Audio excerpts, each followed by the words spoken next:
లక్ష్మి,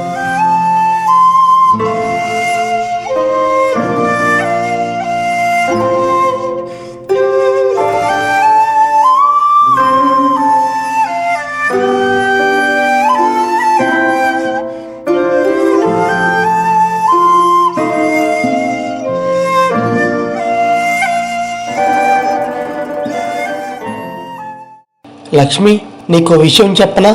ఈసారి మళ్ళీ పరీక్ష తప్పాను. అసలు దీనికోసం నేనెంత కష్టపడ్డానో తెలుసా? అమ్మా నాన్నల కూలి డబ్బులతో కావలసినవి కొన్నాను. ఎన్నో పుస్తకాలు తిరిగేశాను. నిద్ర లేకుండా తెల్లవార్లు చదివాను. అన్ని విషయాల మీద పరిజ్ఞానం పెంచుకున్నాను.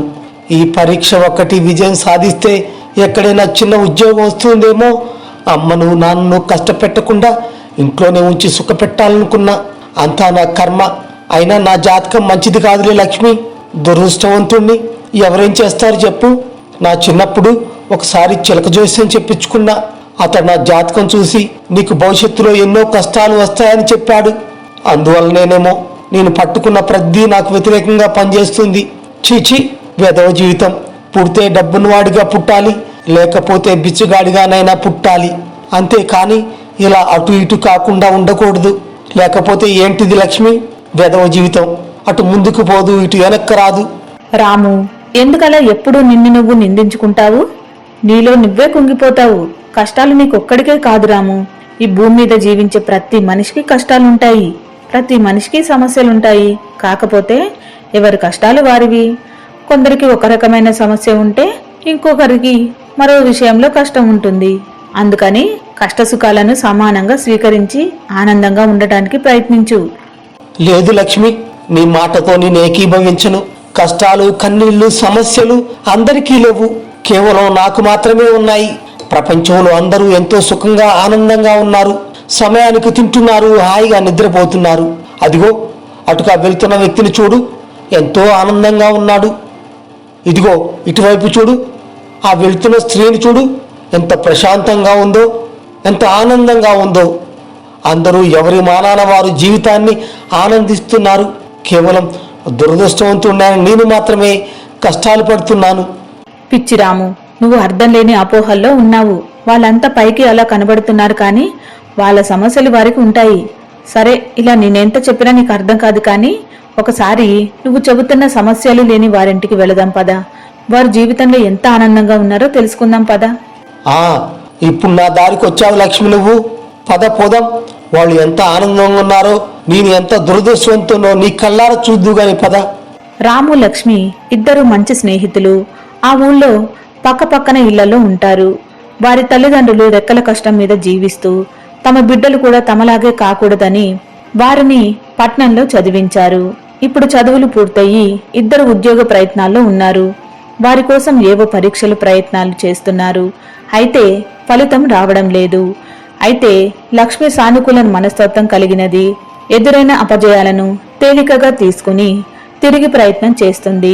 కానీ రాము మాత్రం వ్యతిరేక స్వభావం కలవాడు. అందువల్ల చిన్న చిన్న అపజయాలకే కృంగిపోయేవాడు. లోకంలో అందరూ ఆనందంగా ఉన్నారని, తాను మాత్రమే దురదృష్టవంతుడనని, కష్టాలు కన్నీళ్లు తనకేనని బాధపడుతుండేవాడు. ఇప్పుడు అదే విషయం మీద నిజంగా అందరూ ఆనందంగా ఉన్నారా లేదా అనుకోవడం కోసం బయలుదేరాడు. ఓ లచ్చమ్మ, పొద్దున్నే ఎక్కడికి పోతున్నారుగా, పక్కన రామయ్య కూడా ఉండగా మిమ్మల్ని ఇద్దరినే ఇటు చూస్తుంటే కళ్ళ పండగ ఉందమ్మా. ఇద్దరికి బడులు అయిపోయినట్టుందిగా. మరి కొలువు సంగతి ఏంటి? ఎక్కడైనా ప్రయత్నాలు చేస్తున్నారా? మిమ్మల్ని నమ్ముకొనే మీ అమ్మ కూలి పని చేసి చదివించారు. ఎట్టాగైనా వాళ్ళ రుణం తీర్చుకోవాలి. మరి రంగయ్య బాబాయ్, బాగున్నావా? మేము ఉద్యోగ ప్రయత్నాల మీదే ఉన్నాం బాబాయ్. అవును రంగయ్య బాబాయ్, నువ్వు ఎప్పుడు చూసినా నవ్వు ముఖంతో జీవితంలో ఎటువంటి సమస్యలు లేనట్టు ఎంతో సంతోషంగా కనిపిస్తావు. నిజంగా నీకు ఎటువంటి కష్టాలు ఇబ్బందులు లేవా బాబాయ్? ఓ లచ్చమ్మ, నా మొహం చూస్తే నీకు ఆనందంగా ఉన్నట్టు కనబడుతుందా? నాకు కట్టాలు లేవా? ఇది బాగానే ఉందిగా. నాకు కట్టాలు లేకపోవటం ఎంత తల్లియా? అప్పులు తీసుకొచ్చి ఉన్న ఎకరం పొలంలో పత్తేసిన. తీరా పంట చేతికొచ్చిన సమయానికి మొన్న వాన పడి పత్తి మొత్తం ఎందుకు పనికి రాకుండా పోయింది. ఇప్పుడు దాన్ని కొనే నాదులు లేడు, దాన్ని ఉంచుకొని ఏం చేసేది లేదు. ఇంకో పక్కన చేసినప్పుడు గుట్టలు గుట్టలు పెరిగిపోతుంది. ఉన్న గుడిసె అమ్మినా కానీ సరిపోదు. నాకున్న కట్టాల్లో ఈ ప్రపంచకంలో ఎవరికి లేవు. అందరూ హాయిగా ఉన్నారు, నేను ఒక్కడనే కట్టపడుతున్నా. అసలు నా జాతకే బాగోలేదు లచ్చమ్మ. అసలు నాతో దరిద్రుడు ఈ లోకంలో లేడు. ఇక నేను పోతాను మరి. ఏదో చేయాలిగా, ఏ పని లేకపోయినా కానీ ఆ పొలం దగ్గర ఏదో చేయాలి మరి. రంగయ్య అలా తనకి వచ్చిన కష్టాన్ని తలుచుకుని తాను దురదృష్టవంతుడనని తనని తాను నిందించుకుంటూ అక్కడి నుండి బాధగా వెళ్లిపోయాడు. అది చూసిన రాముకి ఆశ్చర్యం వేసింది. అతడు చెప్పిన మాటలు నిజమా కాదా అని ఆలోచించసాగాడు. లక్ష్మి, నాకెందుకో ఈ రంగయ్యను చూస్తుంటే అబద్ధం ఆడుతున్నాడేమోనని అనుమానంగా ఉంది. ఎందుకంటావా, అతడు ఈ మధ్యనే ఆ భీమయ్యకి ఇవ్వాల్సిన అప్పు తీర్చాడట. వేసుకున్న చొక్కా చూసావా, అది ఈ మధ్యనే కొన్నట్టుంది. చాలా ఖరీదైనది. ఇన్ని బాధలు ఉన్నవాడు నాలాగా ఎప్పుడు దిగులుగా ఉండాలి గాని అలా కొత్త చొక్కాలు వేసుకొని తిరగడం ఏంటి? నష్టం వచ్చిన వాడు అప్పులేలా తీర్చాడు. నాకు అతడు చెప్పిన మాటల మీద నమ్మకం లేదు. లోకంలో అందరూ బాగానే ఉన్నారు, నేనొక్కడే నష్టజాతకుణ్ణి. లేదు రాము, అతడు చెప్పిన మాటలు నిజమే. నిజంగా రంగయ్య కష్టాల్లోనే ఉన్నాడు. ఎందుకంటే భూమాతని నమ్ముకుని దుక్కి దున్ని పంట పండించే రైతు ఎన్నడూ అబద్ధం చెప్పడు. ఇకనైనా సమస్యలు అందరికీ ఉంటాయని నమ్ముతావా లేదా? లక్ష్మి, అక్కడ చూడు, ఒక బిచ్చగాడు చెట్టు కింద కూర్చొని జీవితాన్ని ఆనందిస్తున్నాడు. ఆహా, ఎంత ప్రశాంతంగా ఉన్నాడో చూసావా? చివరికి బిచ్చగాడు కూడా ఏ సమస్య లేకుండా ఆనందంగా ఉన్నాడు. నేను మాత్రమే ఈ పాపిష్టి కష్టాలతో సతమతమవుతూ నిరంతరం నరకం అనుభవిస్తున్నాను. లక్ష్మి, రాము, కళ్ళారా చూస్తూ కూడా ఇంకా అనుమానాలేనా? లోకంలో పైకి నవ్వుతూ కనిపించే వాళ్ళంతా సంతోషంగా ఉన్నట్టు కాదు. వాళ్లకు ఏవేవో సమస్యలుంటాయి.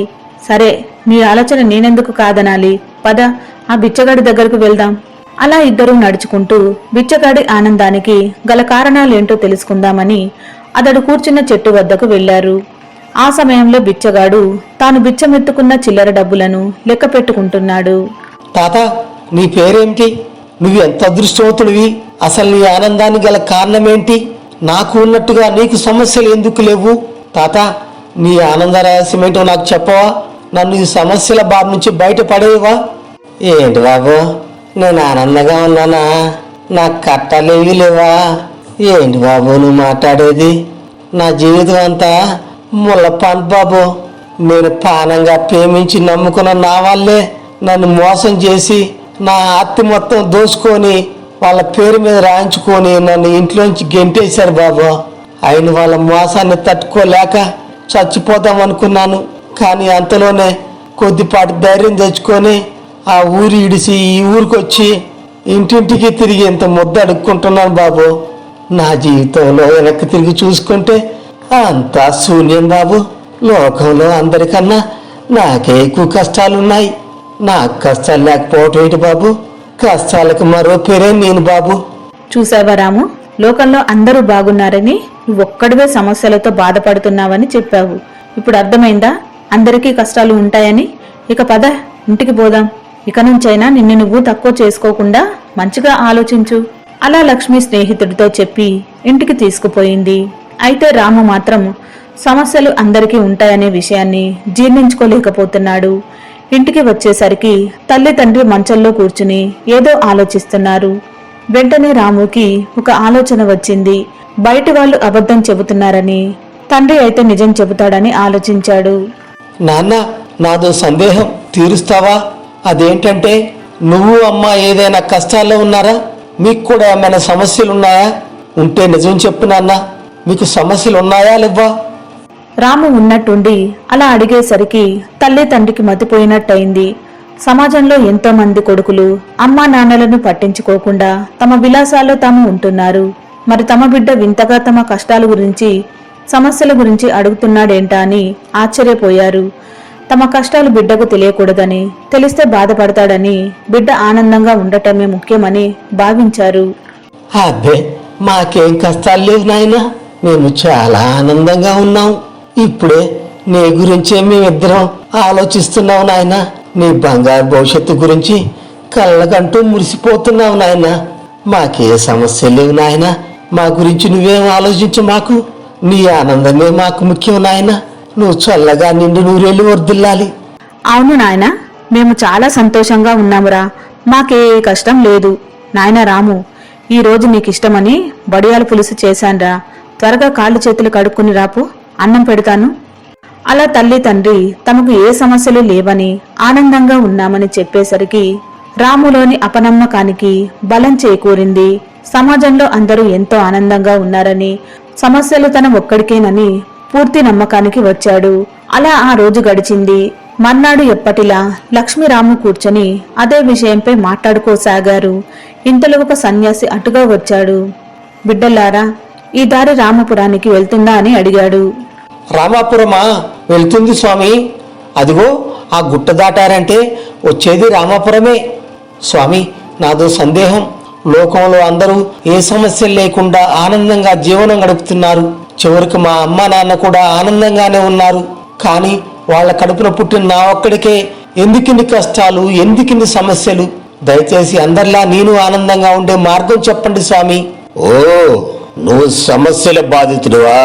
చెబుతాను నాయన, రా. నిజానికి నువ్వు అనుకునేవి అన్ని సమస్యలు కాదు, కేవలం తాత్కాలిక పరిస్థితులు. అవి అందరికీ ఉంటాయి నాయన. ఇదిగో, నేను కూడా ప్రజల్ని ఎలా మంచి దారిలో పెట్టాలా అని నిరంతరం ఆలోచిస్తుంటాను. ఇది కూడా ఒక పరిస్థితి. ఇది సమస్య అనుకుంటే ఎలా? నిజమైన సమస్య అంటే ఏంటో తెలుసా? మందులు లేని రోగాలు ఉన్నవాళ్ళు, అంధులు, అంగవైకల్యం కలిగిన వాళ్ళు, వీరిది నిజమైన సమస్య నాయన. ఒంట్లో శక్తి ఉండి, వయసు ఉండి, అన్ని అవయవాలు సక్రమంగా ఉన్న నీకు సమస్య కాదు నాయన. ఇది తాత్కాలిక పరిస్థితి. అంతేకాని తాత్కాలిక పరిస్థితిని సమస్యగా ఊహించుకుంటున్న నీది సమస్యే కాదు. ఇలాంటి తాత్కాలిక ఇబ్బందులు పుట్టిన ప్రతి మనిషిలోనూ ఉంటాయి. ఒక్కొక్కరిది ఒక్కొక్క పరిస్థితి. కూరలో ఉప్పు తక్కువైందని కొంతమంది, కారం ఎక్కువైందని కొంతమంది, చివరకు పెరుగు దగ్గర కూడా గొడవలు పెట్టుకొని చిన్న చిన్న విషయాలను సైతం పెద్దవిగా చేసుకుంటూ నలుగురిలో నవ్వులు పాలయ్యే వాళ్ళున్నారు. అయితే కొంతమంది తమ ఇబ్బందిని కనపడకుండా నవ్వుతూ కనిపించవచ్చు. అది చూసి నువ్వు అందరూ బాగున్నారు, నేను మాత్రమే ఇబ్బందులు పడుతున్నానని భావిస్తూ మానసికంగా కుంగిపోతున్నావు. ఏమిటి, నీ తల్లిదండ్రులకు ఇబ్బందులు లేవా? వారు ఆనందంగా ఉన్నారా? పద, ఒకసారి మీ ఇంటికి పోదాం. సన్యాసి అలా చెప్పి రాముని అతడి ఇంటికి తీసుకుపోమ్మన్నాడు. అందరూ కలిసి రాము ఇంటికి బయలుదేరారు. దారి నిండా రాముకి ఒకటే ఆలోచనలు. అమ్మా నాన్న తమకు ఏ కష్టాలు లేవని, సంతోషంగా ఉన్నామని చెప్పారు. ఇప్పుడు ఈ సన్యాసి నిజమేంటో నిరూపిస్తా అంటున్నాడు. అలా ఆలోచించుకుంటూ ఇంటికి వచ్చి కిటికీ పక్క నుంచి లోపలికి చూశారు. ఆ సమయంలో ఇంట్లో తల్లిదండ్రులు ఏదో విషయం మాట్లాడుకుంటున్నారు. తల్లి కన్నీరు పెడుతుంది. ఏమేవ్, గింజలకు అనటానికే డబ్బులు లేవు. ఏం చేయాలో తెలియట్లేదే. నేను వెళ్ళి ఆ పక్కింట్లోనూ ఆ షావుకార్ దగ్గర అరుగు తీసుకొస్తాను. ఊళ్ళో పనులు కూడా దొరకటం లేదే. మా ముఠాలో వాళ్ళంతా కూలి కోసం వేరే ప్రాంతానికి వలసపోతున్నారట. మనల్ని కూడా రమ్మంటున్నారు. ఇంట్లోనేమో 5 పైసలు లేవు. ఇంకో పక్క ఆ అబ్బాయి చదువు కోసం చేసిన అప్పు ఎలా తీర్చాలో తెలియటం లేదు. సర్లే, మన కష్టాలేవో మనం పడదాం గాని ఈ విషయాలేవి ఆ అబ్బాయికి తెలియని. మాకు అబ్బాయి వచ్చే సమయమైనట్టుంది. ఆ కళ్ళ నీళ్ళు తుడుచుకో. అవునయ్యా, మా ముఠాలోని వాళ్ళు కూడా బతుకుదెరువు కోసం వేరే ప్రాంతాలకి వలసపోతున్నారట. భగవంతుడు కష్టాలన్నీ మనకే ఇచ్చాడు. ఏం బతుకులో అర్థం కావటం లేదు. అబ్బాయికి ఏమన్నా కొలువు దొరికితే బాగుండు. మన కష్టాలు కొంచెమైనా తీరుతాయి. సరేలేవయ్యా, ఇన్నాళ్ళు ఎలాగోలా బతుకు బండిని లాక్కొచ్చాము. పెద్దగా అరవ మాకు. అబ్బాయి ఇంటికి వచ్చే సమయమైంది. నేను వెళ్ళి లచ్చమ్మ ఇంట్లో ఏమైనా గింజలు ఉన్నాయేమో తీసుకువచ్చి అన్నం వండుతాను. బిడ్డకు మన కష్టాలు తెలియనీయవద్దు. వాడు సుఖంగా ఉండాలి. చూసావా నాయనా, నీ తల్లిదండ్రుల పరిస్థితి. తమ కష్టం బిడ్డకు తెలియనివద్దని, నువ్వు సుఖంగా ఉండాలని ఇన్నాళ్ళు వాళ్ళ బాధలు నీకు చెప్పలేదు. అయితే నువ్వు మాత్రం ఏదో ఒక పరీక్షలో అపజయం పొందావని చిన్న చిన్న ఇబ్బందులను నీకు వ్యతిరేకంగా ఊహించుకుంటూ నిన్ను నువ్వు నిందించుకుంటూ జీవితాన్ని నరకం చేసుకుంటున్నావు. నీ స్నేహితురాలు చూడు, లోకాన్ని ఎంత చక్కగా అర్థం చేసుకుంటుందో. చూడు నాయనా, జీవితంలో మనిషికి అన్ని సుఖాలే ఉన్నాయనుకో, కష్టం విలువ తెలియదు. అందుకని కష్ట నష్టాలను సమానంగా స్వీకరిస్తూ ధైర్యంగా నవ్వుతూ ముందుకు సాగిపోవడమే మనిషి కర్తవ్యం నాయన. నిన్న జరిగిన దాని గురించి ఆలోచించమాకు, రేపు జరగబోయే దాని గురించి ఊహించుకోమాకు. ఈ రోజే నీకు ముఖ్యం నాయన. అలా జీవిత సత్యాన్ని చెప్పి సన్యాసి వెళ్లిపోయాడు. ఆ తర్వాత వెంటనే రాము వెళ్లి తల్లి తండ్రి కాళ్ల మీద పడి తన కోసం వారు కష్టాలను తలుచుకుని బోరెన విలపించాడు. ఆ రోజు నుండి రాము తన ఆలోచన విధానాన్ని మార్చుకుని సమస్యలు అనేవి అందరికీ ఉంటాయని, తెలివితో వాటిని అధిగమించాలని నిర్ణయించుకుని ఈసారి ఇంకా కష్టపడి పరీక్ష రాసి అత్యధిక మార్కులతో ఉత్తీర్ణుడయ్యి మంచి ఉద్యోగాన్ని సంపాదించాడు. అలాగే లక్ష్మి కూడా ఉద్యోగాన్ని సంపాదించి ఒక మంచి రోజున ఇన్నాళ్లు తనను మంచి మార్గంలో నడిపించిన లక్ష్మిని వివాహం చేసుకున్నాడు. తల్లిదండ్రులను పువ్వుల్లో పెట్టుకుని చూసుకున్నాడు. మా ఛానల్లోని స్టోరీస్ అన్ని మీకు నచ్చినట్లయితే లైక్ చేయండి, షేర్ చేయండి, సబ్స్క్రైబ్ చేయండి. అలాగే పక్కనే ఉన్న బెల్ ఐకాన్ని క్లిక్ చేయండి. మీ విలువైన సమయాన్ని మా కోసం కేటాయించి మీ అందరి సపోర్ట్ మాకు ఇస్తున్నందుకు మీ అందరికీ ధన్యవాదాలండి. మరింత సపోర్ట్ చేసి మా ఛానల్ని ముందుకు తీసుకువెళ్ళండి.